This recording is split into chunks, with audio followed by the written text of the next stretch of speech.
नमस्कार दोस्तों, reality classes में आपका स्वागत है। इस वीडियो में हम लोग 8वां टॉपिक जो दिया गया है वन संरक्षण अधिनियम, भारतीय वन अधिनियम और वन्यजीव संरक्षण अधिनियम, इसका पहला पार्ट वन संरक्षण अधिनियम देखेंगे। तो वन संरक्षण अधिनियम 1980 में लाया गया था और इसमें जो प्रमुख इसकी धाराएँ हैं और क्या क्या प्रावधान हैं वो हम लोग देखेंगे।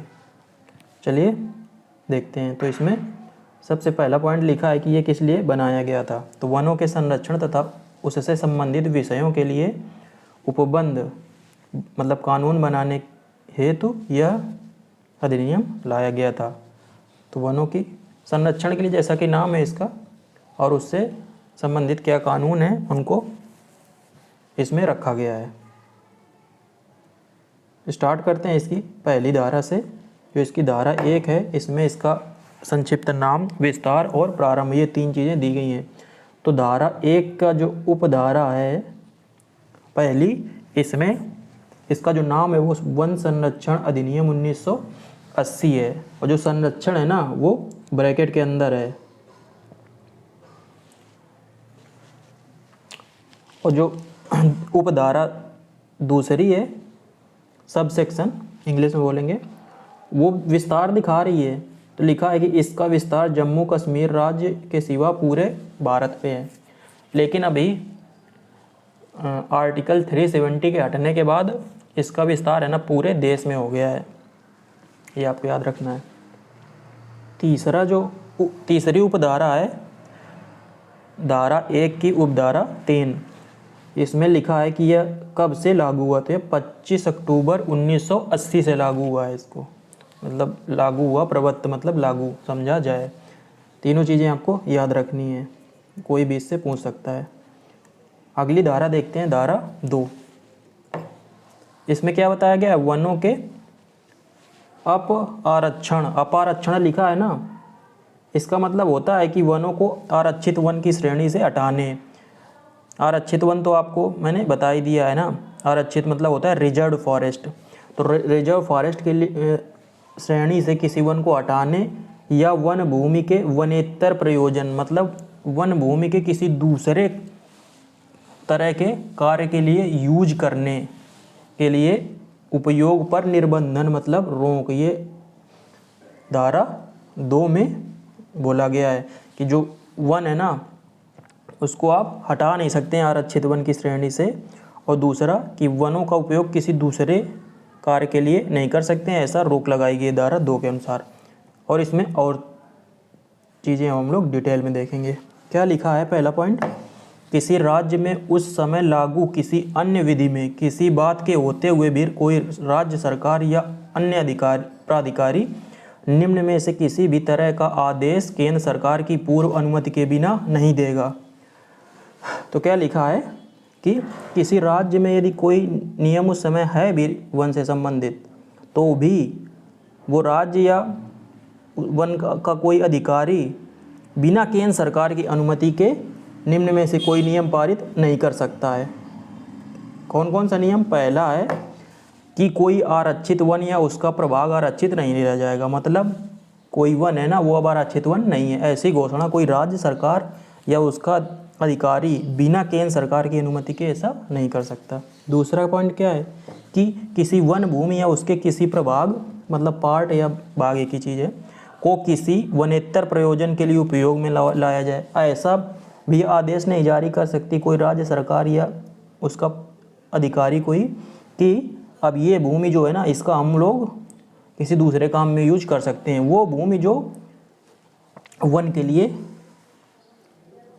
जो भारतीय वन संरक्षण अधिनियम में है ना, वो प्रोटेक्टेड है।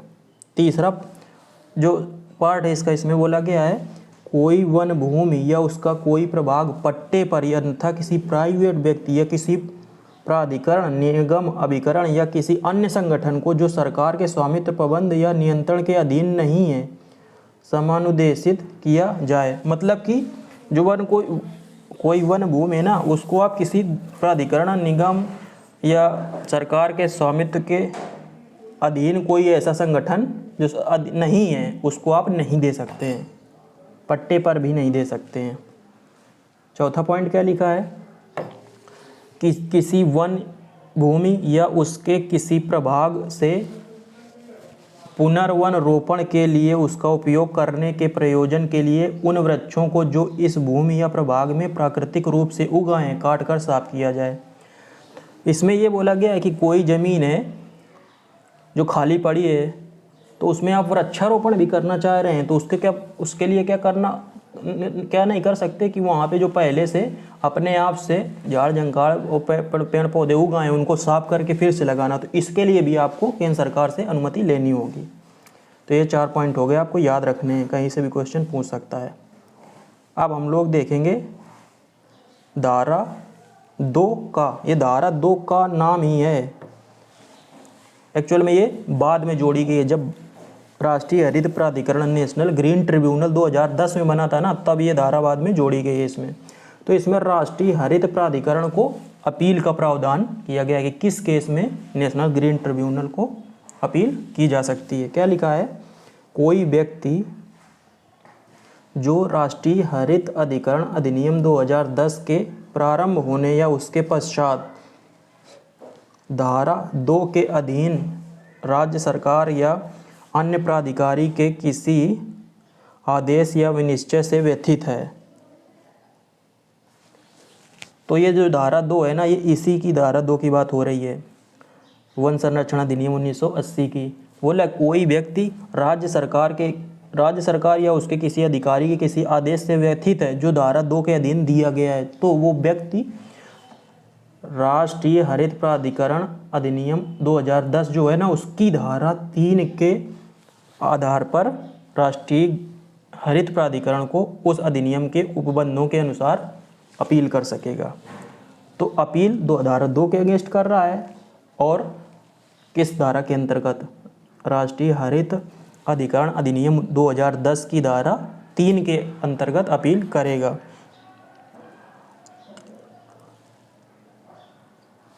और ये बात याद रखना है कि जो ये राष्ट्रीय हरित अधिकरण अधिनियम है ना 2010, तो ये लागू होने के बाद के समय के लिए ही है, 2010 से पहले के लिए नहीं है। उससे पहले कुछ किया गया उसके लिए लागू नहीं है। चलिए आगे देखते हैं।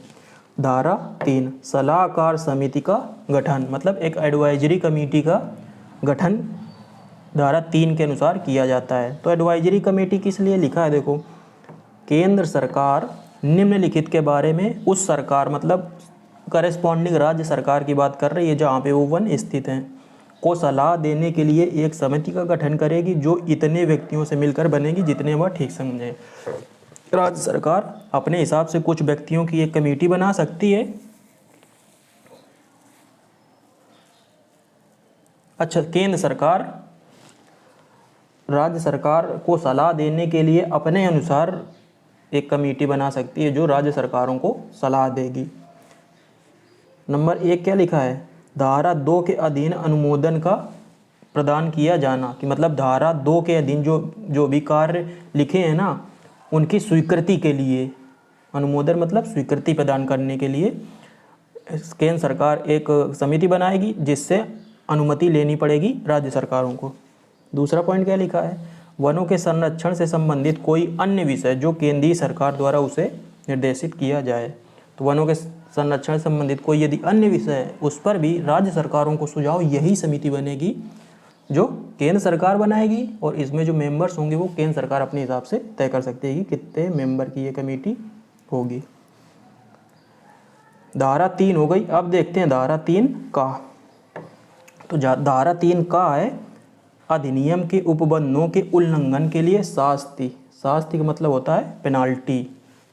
तो यदि कोई व्यक्ति वन संरक्षण अधिनियम 1980 के प्रावधानों का उल्लंघन करता है तो उसके लिए पेनाल्टी का प्रावधान क्या है, वो धारा 3 का में दिया गया है। क्या लिखा है, जो कोई धारा 2 के उपबंधों में से किसी का उल्लंघन करेगा या उल्लंघन का दुष्प्रेरण करेगा वह सादा कारावास, मतलब जनरल इम्प्रिजन, एक होता है ना सश्रम कारावास, एक साधारण कारावास। तो साधारण कारावास जो 15 दिन तक का हो सकता है उससे दंडनीय होगा। ये धारा 3 का में दिया गया है कि यदि धारा 2 के उपबंधों का कोई उल्लंघन करता है तो उसे 15 दिन तक का सादा कारोबार है, कारोबार नहीं कारावास दिया जा सकता है, सिंपल इम्प्रिजनमेंट। आगे देखते हैं धारा 3 ख क्या दिया गया है, प्राधिकरणों और सरकारी विभागों द्वारा अपराध, मतलब किसी प्राधिकरण या सरकारी विभाग के द्वारा यदि अपराध किया जाता है तो क्या होगा। नंबर 1 लिखा है जहां इस अधिनियम के लिए कोई अपराध। अब नंबर पहला पार्ट क्या दिखा है, उपधारा में सरकार के किसी विभाग द्वारा यदि किया गया है तो वहाँ का विभाग अध्यक्ष जिम्मेदार होगा। खा लिखा है यदि किसी प्राधिकरण द्वारा किया गया है जहाँ प्रत्येक ऐसा व्यक्ति जो उस अपराध के किए जाने के समय उस प्राधिकरण के कारोबार के संचालन के लिए उस प्राधिकरण का प्रत्यक्ष रूप से भार साधक, मतलब उस पे उसकी जिम्मेदारी थी प्रत्यक्ष रूप से या उसके लिए उत्तरदायी था, और साथ ही वह प्राधिकरण भी दोषी भी ऐसा अपराध, तो बोल रहा है कि वो प्राधिकरण और वो व्यक्ति जिस पे इसकी जिम्मेदारी थी वो भी ऐसे अपराध का दोषी समझा जाएगा और तदनुसार अपने विरुद्ध कार्रवाई किए जाने और दंडित किए जाने का भागीदार होगा। तो इस केस में प्राधिकरण और उस संबंधित व्यक्ति दोनों पर कार्रवाई की जाएगी। आगे लिखा है परंतु इस उपधारा, मतलब ये उपधारा दी गई है ना पहली 3 खा की उपधारा 1, इसके लिए बोल रहा है कि परंतु इस उपधारा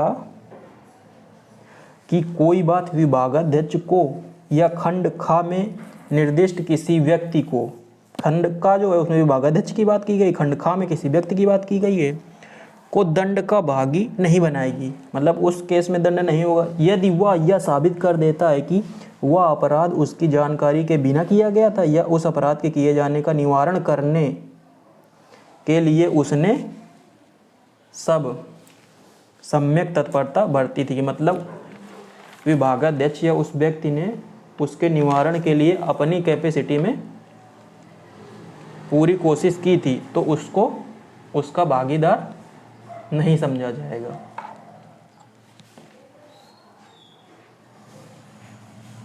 अब देखते हैं धारा 3 खा की उपधारा 2।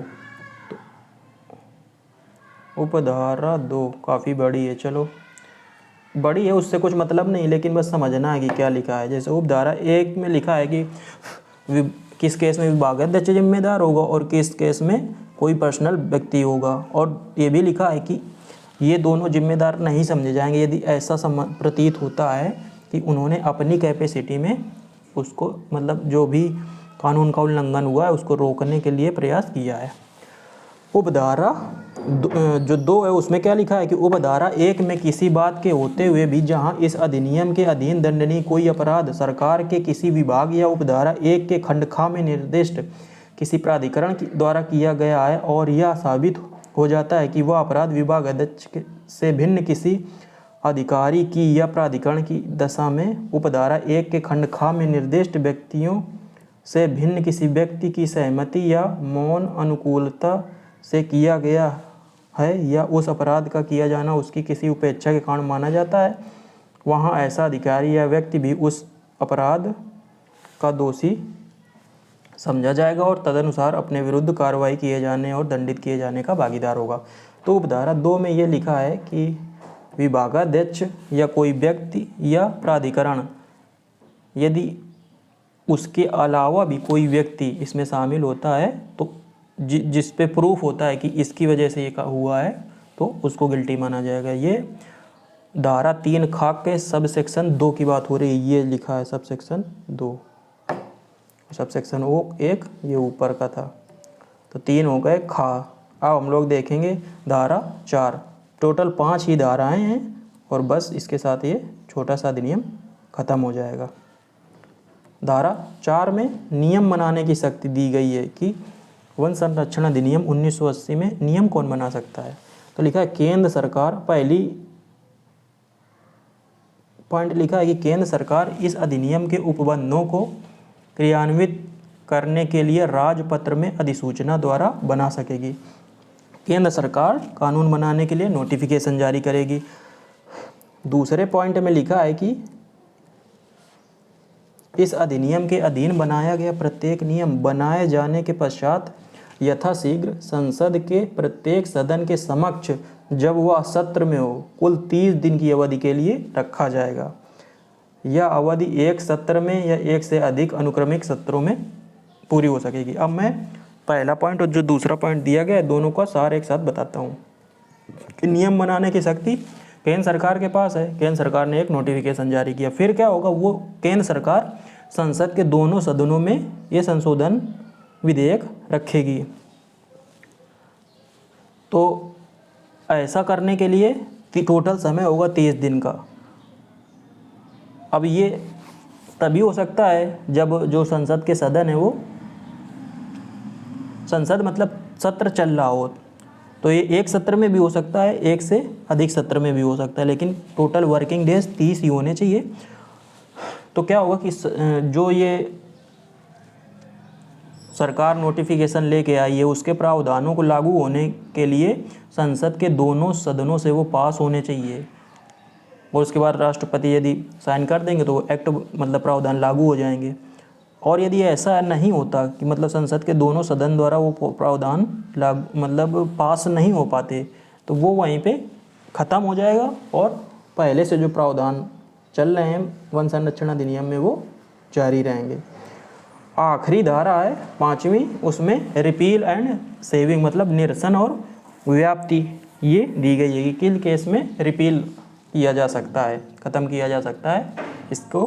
तो ये धारा 5 के अंदर जो पहला पॉइंट लिया है कि इसके द्वारा धारा 5 के द्वारा वन संरक्षण अधिनियम को ख़त्म किया जा सकता है। दूसरा क्या लिखा है पॉइंट, ऐसे निरसन के होते हुए भी उक्त अध्यादेश के उपबंधों के अधीन की गई कोई बात या कार्रवाई इस अधिनियम के करस्पॉन्डिंग प्रोविजंस के अधीन समझी जाएगी। मतलब कि यदि कोई कार्रवाई इस अधिनियम के प्रावधानों के अनुसार मतलब की जाती है तो उसे इसी के अनुसार समझा जाएगा। तो ये बात हो गई आपकी पूरी 5 धाराएं। और नोट यहाँ पे मैंने लास्ट में लिख दिया है, वो कुछ खास नहीं है। वो जो आपकी धारा 3 का थी ना, उसमें लिखा है कि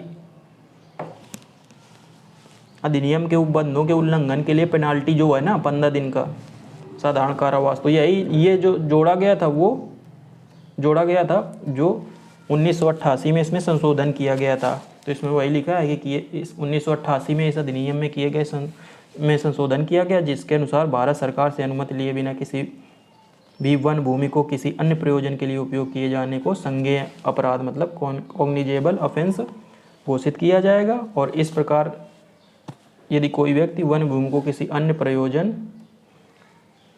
के लिए उपयोग करेगा तो उसे 15 दिन के कारावास की सज़ा हो सकती है। ये हो गया आपका छोटा सा था वन संरक्षण अधिनियम 1980। इतना ही आपके लिए ज़रूरी है। उम्मीद है आपको वीडियो अच्छा लगा होगा। जल्दी मिलते हैं अगले वीडियो में, तब तक के लिए नमस्कार, धन्यवाद।